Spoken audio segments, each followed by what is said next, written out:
Assalamu alaikum warahmatullahi wabarakatuh. Ndugu yangu Muislamu, mimi nina uradi ninaujua, hausomi yoyote uradi huu ila kama ana dhiki, Allah atamuondoshea dhiki yake, ila kama ana mitihani, Allah atamuondoshea mitihani yake, ila kama ana ugumu, Allah atamuondoshea ugumu wake, ila kama ana mazito, Allah atamuondoshea mazito yake, yawe ni mazito ya maradhi, yawe ni mazito yanayotokana na husda za kidunia, vijicho, uchawi, ama na shida yoyote inayomkwaza mtu, isipokuwa shida hiyo huondoka.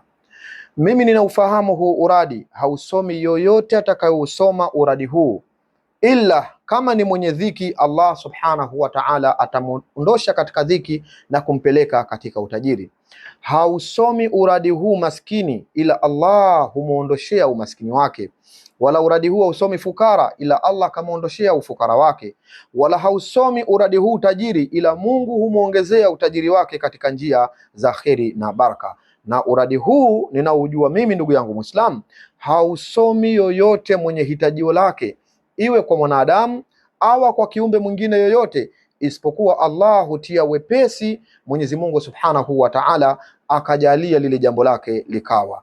Ikiwa kuna mambo mazito uko nayo, kuna mambo magumu uko nayo, kuna mazito unayoyapitia na hayana ufumbuzi, hawana utatuzi, basi mimi naufahamu uradi. Ukiusoma uradi huu, hakuna shida utakayokuwa nayo wala dhiki utakayokuwa nayo, ila Mwenyezi Mungu Subhanahu wa Ta'ala hukuondoshea dhiki hiyo.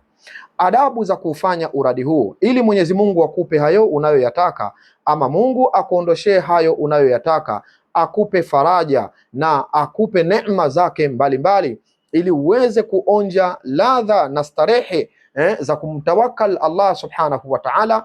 Uradi huu kabla haujaufanya una adabu. Adabu ya kwanza kabisa ya uradi huu, ndugu yangu Muislamu, inakokotezwa, inapendeza zaidi, inafaa zaidi uradi huu ukausoma usiku mwingi. Yani usiku mwingi umeamka aidha saa 8:30 ama saa 9, wakati huu ukausoma huu uradi ni bora zaidi.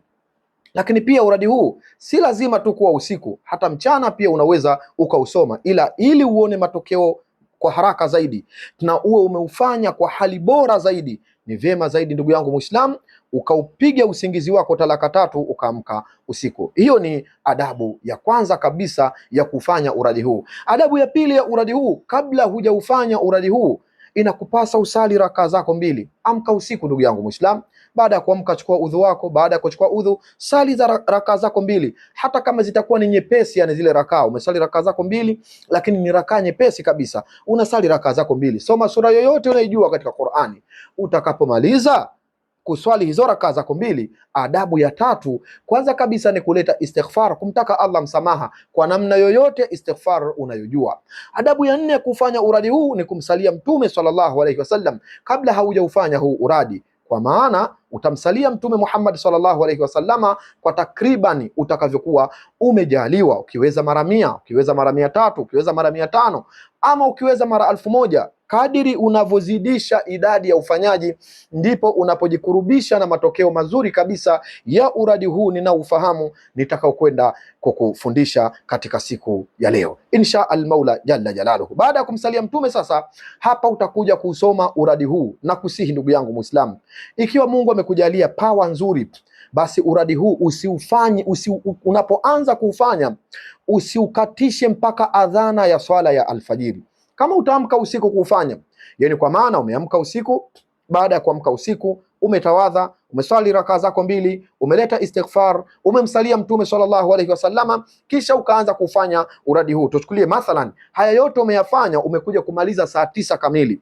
Pale saa 9 kamili utakapoanza kuufanya huu uradi, usiache kuufanya uradi huu mpaka muadhini atakapokuwa ni mwenye kuadhini kwa ajili ya swala ya alfajiri.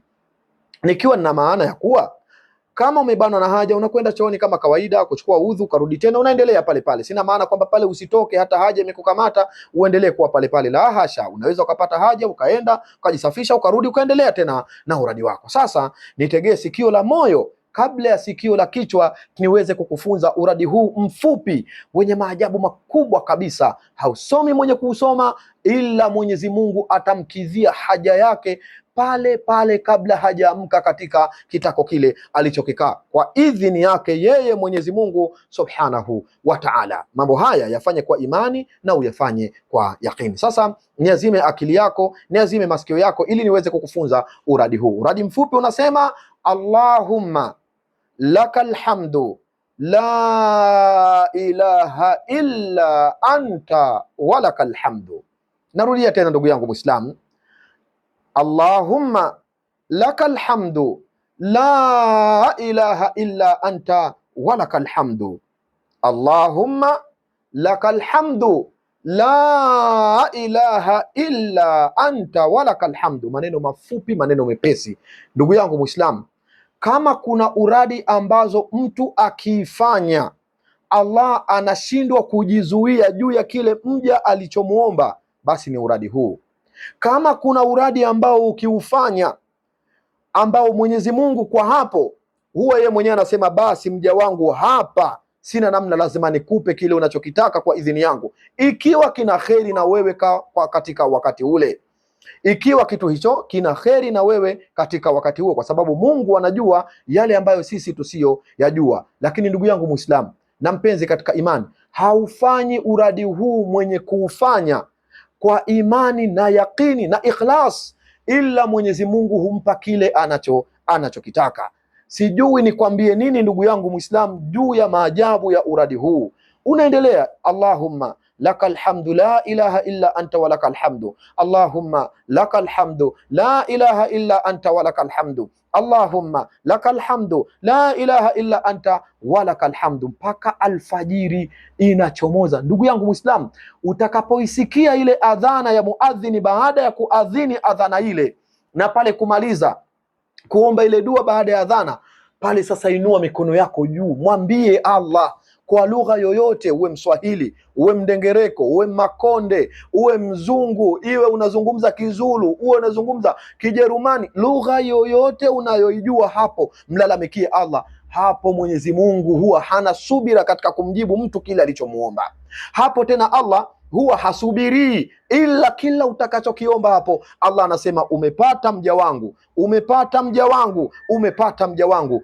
Uradi mzito kabisa ndugu Muislam, uliokusanya sifa adhim, sifa nzito za Allah subhanahu wa ta'ala. Hazisemi sifa hizi mwenye kuzisema, ila Allah humkidhia mambo yake. Namwomba Allah subhanahu wa ta'ala, ikiwa ndugu yangu utasema uradi huu, utamwomba Allah kwa uradi huu, basi Allah subhanahu wa ta'ala papo kwa papo akujalie hayo unayoyataka na hayo unayoyakusudia. Ikiwa ni madhiki, Allah ayaondoshe. Ikiwa ni ufukara na umasikini, Allah akupe utajiri. Ikiwa ni maradhi, Allah akuondoshee maradhi yale. Na ikiwa ni mtihani wowote ule, Allah akuondoshee mtihani wa ndoa, mtihani wa watoto, mtihani wa kazini, mtihani wa majirani, na mtihani wowote ule utakaokuwa unakutesa, Allah akuondoshee kwa uradi huu, kwani ni katika uradi adhimu adhimu adhimu kupita kiasi. Allah subhanahu wa ta'ala atukubalie na atukubali juu ya ibada zetu hizi mbalimbali tunazozifanya. Shukran lakum wa jazakumullahu khaira. Salamullahi alaikum wa rahmatuhu wa barakatuh.